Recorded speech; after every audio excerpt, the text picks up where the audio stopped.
A very good evening, good afternoon, good morning, depending on where and when you're watching us from.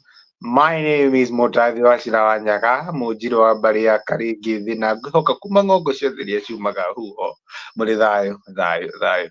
Today is the 7th day of April, the year is 2024, and this is State of the Continent. And we are here just to tell you what has been happening around the continent for the past couple of days. And with me is the gang, is the normal panelists as you're used to them. Rafiki Fredbon is in the house. His name is Jeff Waheto. And Fred, if you're watching this, I'm thinking we're about to chase this guy away, as you had said. And Mina Olusegun is also around. So, guys, kindly introduce yourself. Tell us how you're doing and how things have been so far. Mina? Yeah. My name is Mainol Shasha, a resident panelist. I've been on these streets for a while now. My week has been eventful, relaxing, eventful. It hasn't had much, but we thank God for it. And like I always say during every other show, we don't do just YouTube, we do above and beyond YouTube. So you guys try and check us out on our website, see the entire catalog of services we have. I can see one on the screen. We also do team building for all you guys who are in Karura. I think you saw what our team building or teamwork training is or looks like. We have very eventful settings. You'll come and basically let loose, and your inner child will show during these events. So, yeah, if you're in need of a team building service, or if you know someone who knows someone who needs this service, feel free to reach out to us through all of our social media platforms. Thank you, Mina. Jeff, I can see your friend is here. He is already sending his comments saying that, as usual, I am here. And Fredbon says that I'm Jumbo from all over the world. This is the home of the things that matter to us all and the concerns Africa and beyond. Welcome home. Thank you, Fred. Thank you very much. Jeff, how are you? I'm fine. Na before I proceed, the only time naweza kubali to be chased away is when Fredbon Congo akubali ani replace in the panelist. By the way, my week has been so smooth. Sijakuwa na maneno mingi, mvua tu kidogo, and it's good to be here with you guys and engage in a meaningful conversation. Thank you. Yeah. Here in Nairobi and Kenya in general, most parts of the country, and I was even told in South Africa there is a lot of rains. So it's raining day and night, cats and dogs. You remember, Mina, when we were in primary school, you were told, started composition. It was raining cats and dogs, and there was a classmate of mine, a lady, who started that she woke up in the morning and there were cats and dogs outside the house. So can imagine. Anyway, into the topics of today. I start off from South Sudan, and we have been following what has been happening in the Horn of Africa, the entire region from Somalia, Sudan, South Sudan, and the better part of the northern part of our country here. And South Sudan president has pressed on that election should be held. President of South Sudan, his name is Salva Kiir Mayardit, has said that it is high time we hold this election because it has been postponed. It was supposed to happen last year, and the parliament of South Sudan, the way it is behaving, it's as if they don't want this thing to happen. Remember, it is serikali ya muungano, if you can put it like that. It is a government that it was to hold the place until the government, and the vice president being Riek Machar. So that's what has been happening in South Sudan, and it is looking as if they do not want to have these elections. I mean, the quote unquote the parliament. So the president was telling them, try and make haste so that this election should be held. An election body, electoral commission should be in place. Everything that is needed for the transition of a government, a constitution, a proper one, and all those things. And according to Salva Kiir, these things should happen, and we should not hold the people of South Sudan anymore to hold elections in their country. So that is what has been happening in South Sudan, and we hope at the end of the day, we call it democracy. Let democracy reign. Minor. Yeah, let democracy reign. And we always talk about people holding elections. I'm sure the elections will be held. come what may. The problem is, will they be free and will they be fair? So, in Africa, every other time you hear of people holding elections, and after every election, you hear this one stole my votes, this one stole my votes. So we just wait and see. And I think I'd like to borrow on from that because I've been observing what has been happening in Senegal. I think you also talked about this 2 weeks ago. They were to hold their elections, and indeed they held their elections, and the winner was not someone who most of them expected to win. Senegal have actually elected their youngest president. He's called Mr. Faye. Mr. Faye is only in his early 40s, something which in Africa we thought was close to impossible. But he survived the odds, and despite everything that he faced, he came out victorious, and he was sworn in 5 days ago.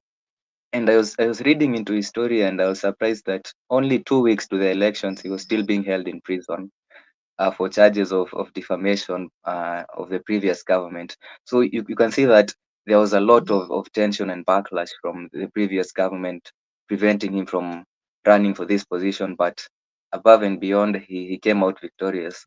And the other day I was talking to Jeff, and he told me that Mr. Fai has two wives, and he was trying to tell me that the secret is having two wives. Maybe he was elected into office because people thought if at all he was able to convince these two, he must have something within him. Yeah, Jeff.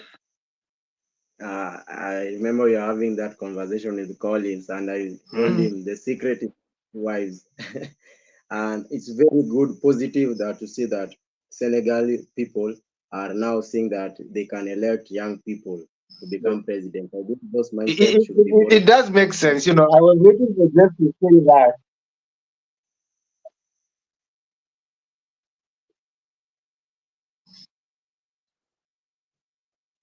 Yeah, now Indeed. Now, no, now on a sad news in Zimbabwe, there has been severe drought in the southern part of Africa. Not only Zimbabwe, but Yeah, also Zambia and you can imagine, Collins. It makes sense. If the guy was able to convince, two African women to be his wives, I think it was easy for him to convince the entire country to vote for him. I love that you specified two African women. Perhaps they might be the hardest to convince to do anything.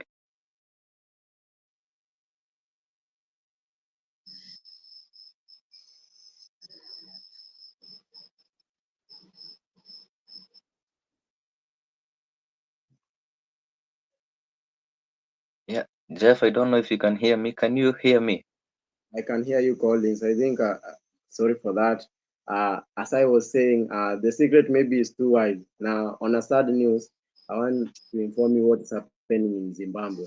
Not only Zimbabwe, but the whole Yeah, southern. Mina, are you there? I think there was some. Yeah, I'm here. I'm here. I can hear you loud and clear. Jeff was just telling us about the situation in Zimbabwe. It's not only Zimbabwe, but the southern part of Africa. Zimbabwe, Zambia, and Malawi. They have been facing severe drought, and the president of Zimbabwe, Emerson Mnangagwa, said that the country needs $2 billion for humanitarian assistance. The World Food Program has been trying to look for the severe drought by almost trying to help almost 2.7 million in Zimbabweans.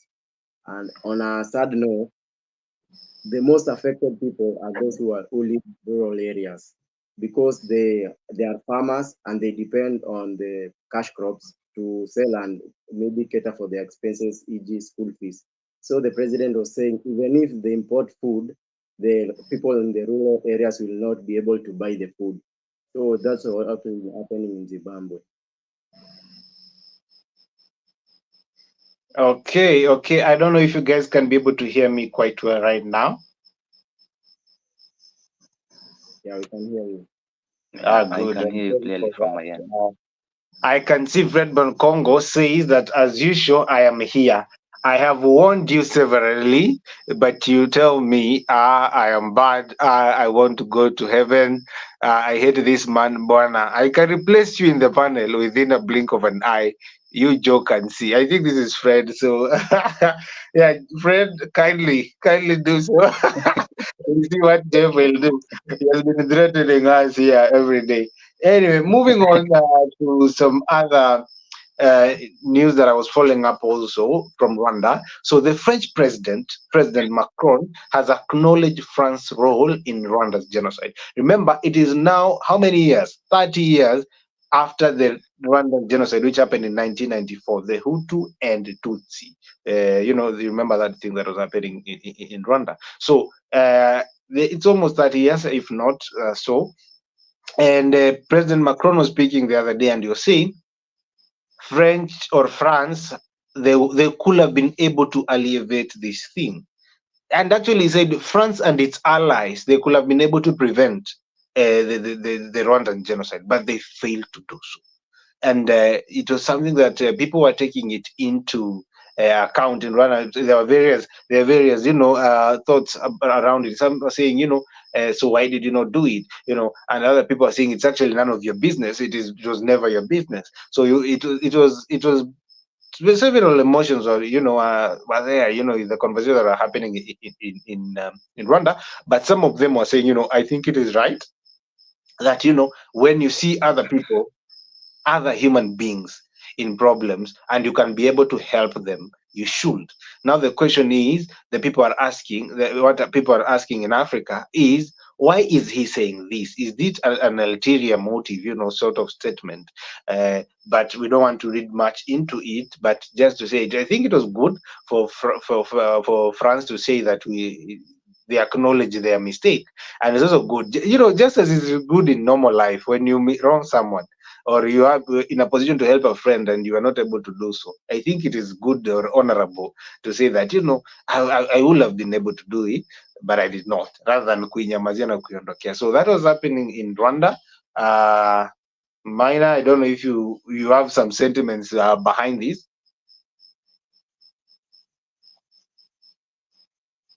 I know it's good that he acknowledged that they did not do right, but at the end of the day, they are just words. And at the end of the day, people lost their lives, things happened. It will be like if Jeff were to clobber you for an entire week, and then after 5 years, he were to come and say, I acknowledged that I did not do right by you. But it has already happened. I'd have preferred if they acted on what they knew then. But and now I think I'd like to address the elephant in the room. So if you've looked into there has been a lot of tussle between governments. Botswana has the largest population of elephants in the world. Of any country, it has about 130,000 elephants. So there's a struggle between people who are conservationists and people who do trophy hunting. And what I read into the situation is that Botswana says that these elephants are so many in our country. You just allow us to continue hunting. But these European governments, now what they want to do is they want to ban import of trophy hunts. So if you kill an elephant and then try to bring the tusks into a European country, they want to impose a ban on that. And the Botswanan government is saying that this trophy hunting is not going to make elephants go extinct. There are a lot of them, and it's a very controlled action. So they're saying if you ban this, because I was reading the situation, and these people pay about 50,000 USD for 12 days of hunting, and it's a very controlled hunting. So the Botswanan people are basically telling the Europeans to leave them to their own devices, because we have these elephants. You cannot tell us something, and yet you wiped out close to all the animals living within your place. And it was a very interesting situation for me, because on the one hand you don't want elephants to die, and then on the other hand there's a very big population of elephants. So you're left wondering how it will proceed.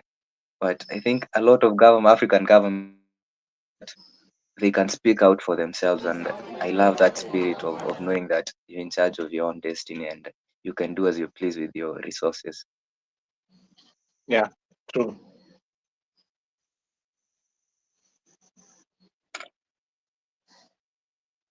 Ah, Collins, on what you said, I think I'll go in the side that I will try, and the way the Europe countries are saying that they should ban the import of the trans, because unajua elephant hizi jiongelelea hiyo inaumia sana, although the Botswana need money, they are killing because they think they have many, but many can be less and less can be extinct.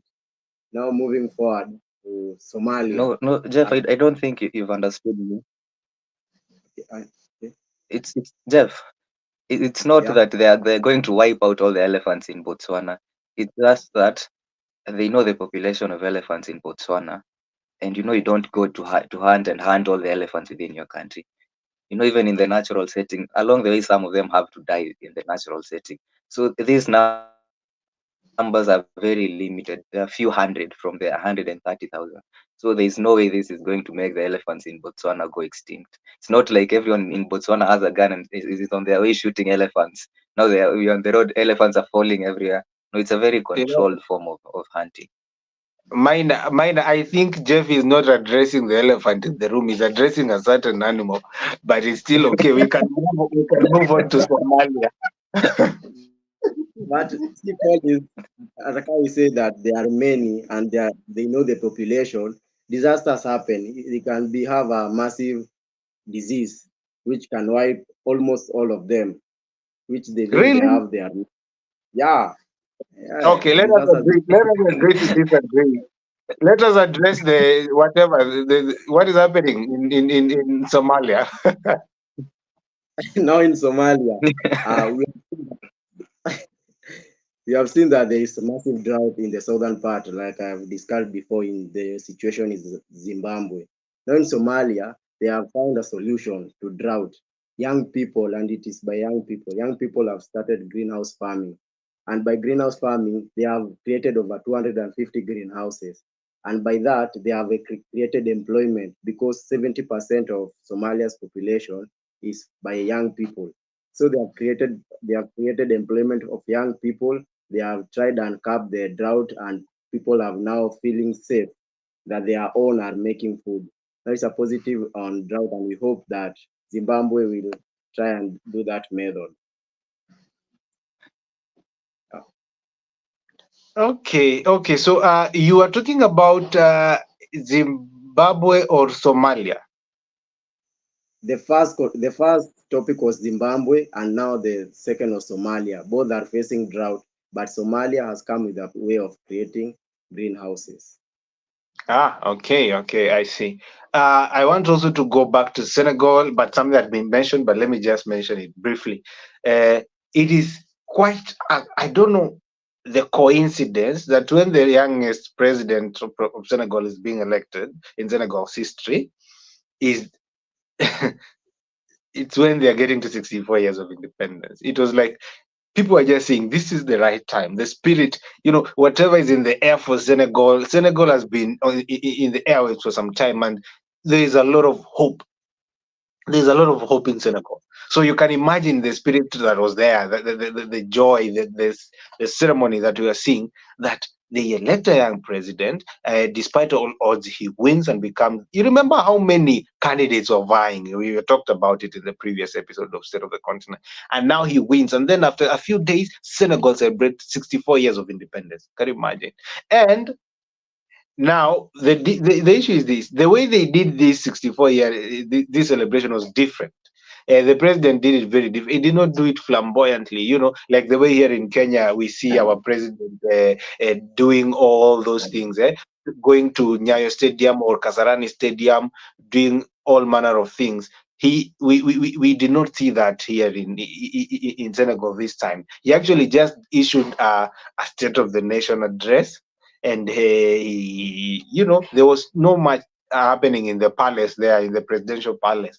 It was just cool, relaxed, because people say, I think it's reasonable. It is not time for Senegal to celebrate as such, but it's time to work and consider how things are going, especially in that side of the continent. So I think that for me, I'm looking at it very, very positively, and I hope that Senegal will live to celebrate the mark that they had. It will not be nice. I hope we are not going to come back and say, it was bad. Here in Kenya, there was a lot of hope with the hustler, but 1 year in, people are crying.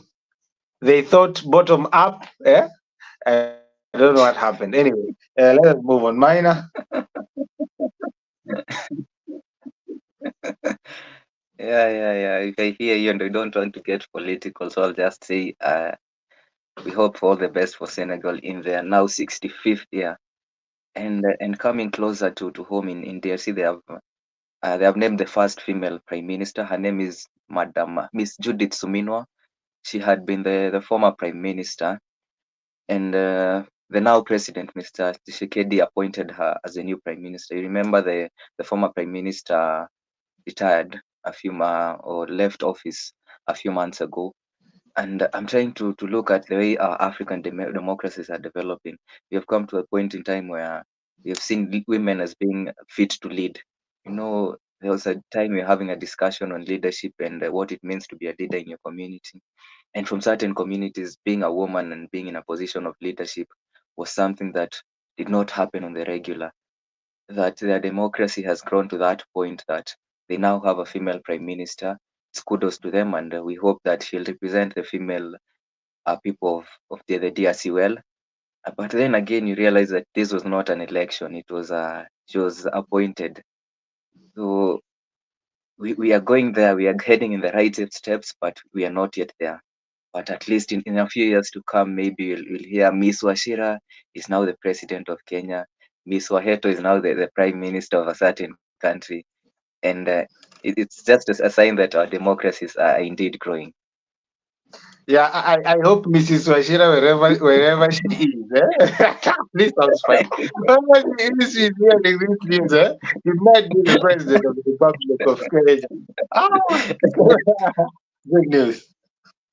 You might be saying we want her to be president and she wants to be a DJ. You think you can DJ in the state house? There's no problem. You can DJ in the house in the hill. Colleagues, tumesema the secret is having two, so we can have two Mrs. Washiras.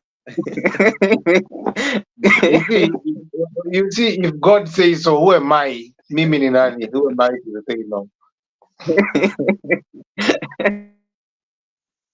Now moving Unasema ni sisi tumesema it's not you, and you cannot refuse something that has been given unto you.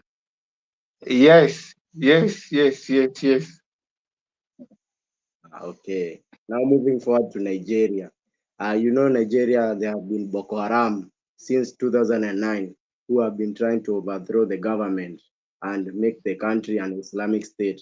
And they made their first big move in 2014 where they kidnapped over 270 girls, but most were recovered, but most have never been found till today. Now, there have been 300 suspects who have been arrested in Nigeria who are suspected to be members of the Boko Haram, but they were released because there's no evidence to support the cases.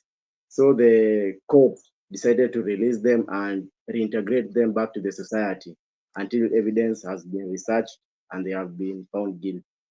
That's what's happening in Nigeria. Yeah, I can see Fred Congo saying we have normalized bad behavior in Africa. You fear someone and you send them to jail in the name of defamation. Then the guy comes out and beats you in an election and he becomes your president. You can imagine the turn of events. It's quite interesting. I think he's reacting to the president of Senegal. Somebody by the name of Kemani was telling us this underdog will one day come and take over the dynasty. Yeah. So I think they were singing the same song in late 2022. And right now they are screaming wherever they are. But I'm not saying Senegal is screaming. But it's true. Truly were won. Anyway, moving on to other news. So I decided for the last part of this broadcast, I'm not going to tell you what has happened, but I'll be introducing something different. I'll be informing you on something in Africa. We are doing Afro quiz. We go to the streets and we ask people about Africa, and we realize some of us don't know much of Africa as we should. So today I decided I'm going to start simple and just say or tell you guys what are the 10 richest countries in Africa as of today. And I was looking at it by overall GDP, and by overall GDP, it's sad that we are looking at it in US dollars. Still okay. So this is what the World Bank says, that the richest country in Africa right now in terms of GDP is Nigeria, with $440,834. Leading on the top of the list, followed by South Africa, Egypt coming third. Number 4 is Algeria. Number 5 is Morocco.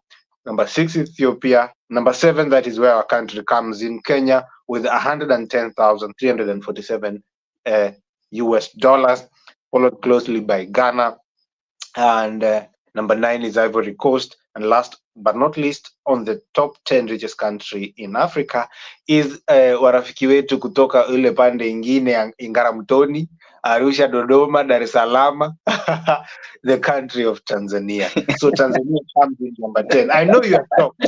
You know, you people keep assuming Tanzania is not a real country. It is, and they are real people who can speak English. So, and I'm not saying for you to speak English it's going to become a real person, but Tanzania is in top number 10. Come on, Myra.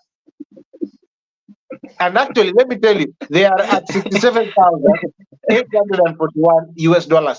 If Kenya, we do not take it seriously, they are coming to beat us, by the way. I'd want to start by first telling our Tanzanian viewers that no disrespect was intended from that statement. No, That statement. You see, watu wetu wa Tanzania, hiyo ni maoni yangu kibinafsi, hiyo maoni ya speak or state of the continent. It is my own opinion, and I'm entitled to it. You could have led with that, but yeah, it's a very interesting take. We just don't inform them of what is happening. We inform them of the state of our economies or how our economies look like. And I'm trying to wonder, I think, if at all Kenya is in the top 10, and you know the situation in which we are in right now, you know how hard life is for us. I wonder What about Uganda?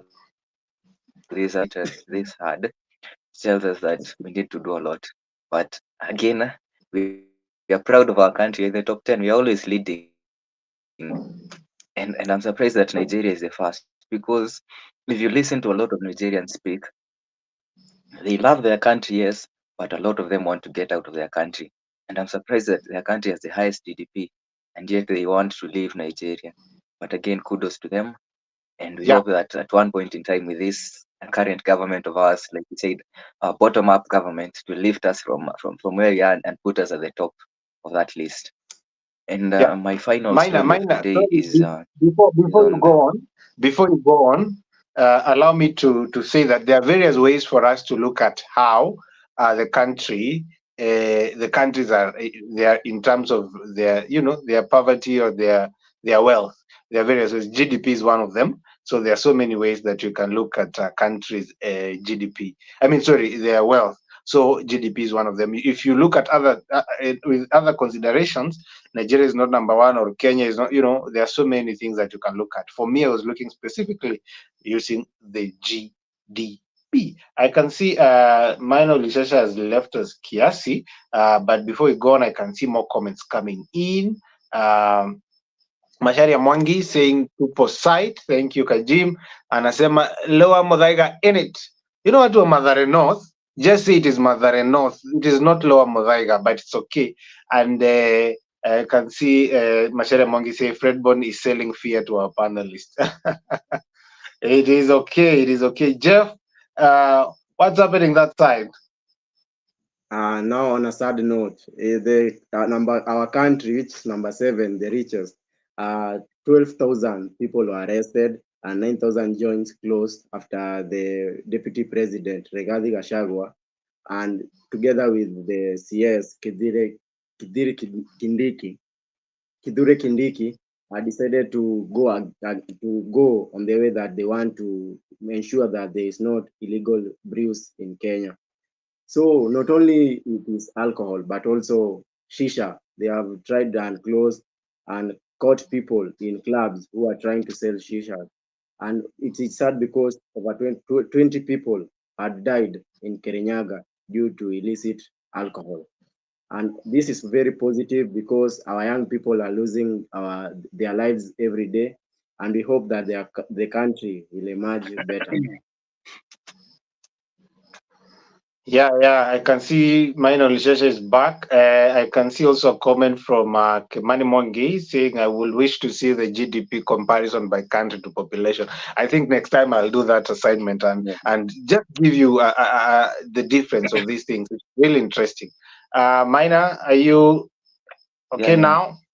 Yeah, I'm okay. I'm okay. I just going to check if Nigeria's GDP, like you had quoted, was the true value. Yeah, and you know what Kimani has said is a very valid point, because the population of Nigeria is almost 200 or 200 million, or above that. So it makes sense that their GDP is one of the highest in Africa. Mm, And I also heard what Jeff said regarding illicit cruise. We've lost a lot of young people to this illicit cruise. We've lost a lot of people with great potential, and it's good that the mm, government is now cracking down on it. But mm, I'd not want him to misinform us, because he said something that, like, shisha had been banned.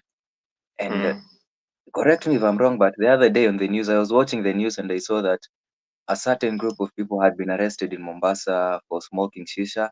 But then mm, again, they went to court and the court declared that it is not illegal. mm. Yeah. So, Jeff, I'd like to hear Yeah, your thoughts on that. And there are as I various go on to my sentiments. final story,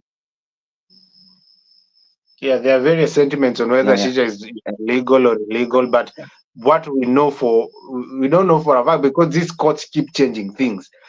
Last time I checked, yeah, also I thought shisha was banned. I don't know what's happening right now. yeah, yeah. And my final story of the day is something that was also celebrating Africa, because the Indo World Championships have been held this month, and Africa indeed has done us proud. Kenya, for instance, Miss Chepkoech from Kenya won a bronze in the 3,000 meters race, and the Kenyan team in the 4 by 400-meter relay also set an African record during that championship.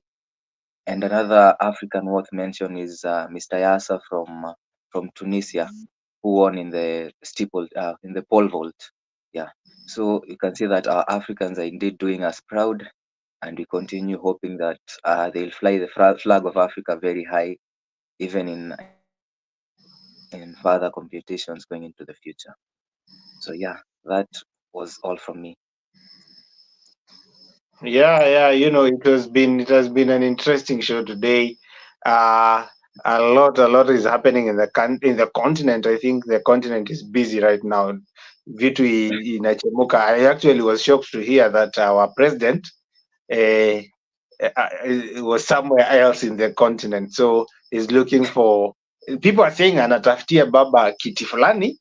We hope that is the truth and that is the spirit. So as we are wrapping it up, I can see a comment by my friend anaitwa Mabango Timothy through WhatsApp, and he's saying that hapo kwa Bruce, I'm amazed at how simplistic our solutions are. Matters, liquor, religion, sexuality, morality, all in the same bracket, can never be legislated.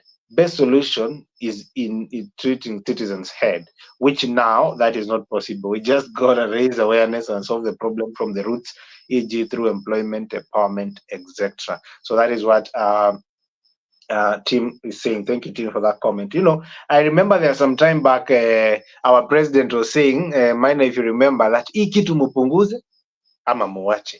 And that is the same message that I remind our brothers and sisters who are young like us. Hii kitu jameni, either upunguze ama uache, because I've seen with my own eyes how hmm, how it has devastated families, how it has caused pain and suffering, how people have lost their lives due to these things. Tafadhali, in the same spirit of the chief hustler, hii kitu mpunguze ama mwache. And as Collins, as we are wrapping up, we like to remind them about our services. Minor.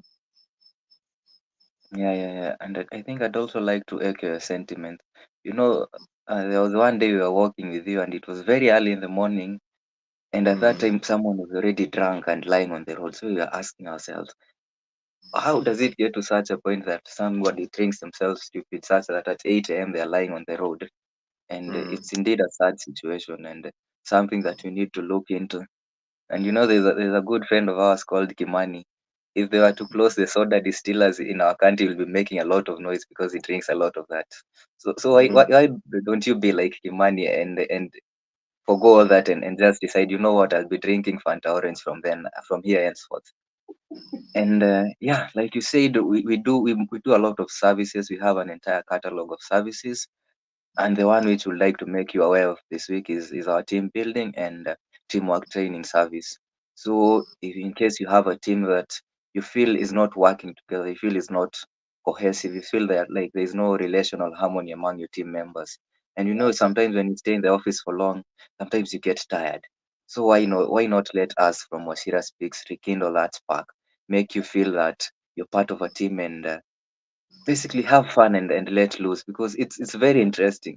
I like those who attended our scavenger hunt game to tell you guys how fun or eventful it was. So those are just some of the things we'll do. And I assure you, if you come with and hang out with us for a weekend, you leave out there, we leave the event feeling very refreshed.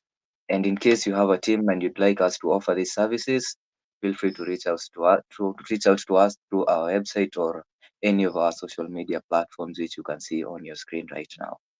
Yeah. Indeed. Thank you very much, Mina. And also for the teams who they still have the spark, no problem. We can still keep on the spark sparking. Kimani will tell me whether that is correct. So we can still keep on the spark sparking. So, yeah. So thank you very much for those who have watched us live, and for everybody who will watch this later. Tunashukuru sana sana. Remind you, subscribe, share with a friend or so. And if you want more information, you can go to www.shiraspeaks.com, and anything that you need will be there. Even if you want to talk to us, contacts, emails, it is there. So from me, I don't want to dikuogerera kana dute. My name is Mutathi Wachira Wanyaga. Ici nĩ ngerenwa cia Mũmbi Mumbũri. Thayo. Have a good night. Enjoy your week.